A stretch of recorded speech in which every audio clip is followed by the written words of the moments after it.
हमने देखा किस तरीके से इनकी सरकार में संविधान पे लगातार बाबा साहब के संविधान पे प्रहार किए जा रहे, संवैधानिक संस्थाओं पर वार किए जा रहे हैं, संविधान पे प्रहार हो रहे हैं, पार्लियामेंट्री डेमोक्रेसी पर किस तरीके से वार और प्रहार किए जा रहे हैं। आपने देखा, हमने देखा सर किस तरीके से संविधान के अंतर्गत जिन समाजों के, जिन वर्गों के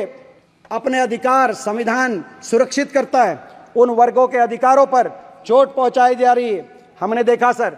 किस तरीके से सरकारी नौकरियां समाप्त की जा रही हैं, चाहे केंद्र सरकार की बात हो या प्रदेश सरकारों की बात हो। हरियाणा के अंदर 2 लाख सरकारी पद समाप्त कर दिए गए, जो लगाए भी जा रहे हैं वो कौशल निगम के माध्यम से कच्चे लगाए जा रहे हैं, बिना रिजर्वेशन, बिना पेंशन। इस तरीके से केंद्र सरकार में भी सरकारी नौकरी समाप्त करके एससी समाज के, ओबीसी समाज के जो अधिकार संविधान के अंदर, जो सरकारी नौकरियों के अंदर अधिकार है, उनको बैकडोर से छीनने का काम ये सरकार कर रही थी सर। और संविधान को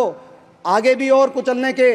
नारे दिए जा रहे थे, उन नारों को भी लोगों ने अस्वीकार किया। बहुमत आपसे छीनकर आप 400 पार का नारा दे रहे थे, बाबा साहब के संविधान को खंडित करने की बातें कर रहे थे, आपसे बहुमत छीनकर अल्पमत की आपकी सरकार बनवा के संविधान को बचाने का काम किया। इसीलिए जय संविधान,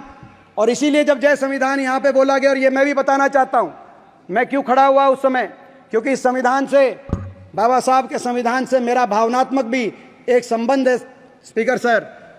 जब ये संविधान बना, ये जो संविधान, जिस संविधान के आधार पर देश चलता है, संसद चलती है,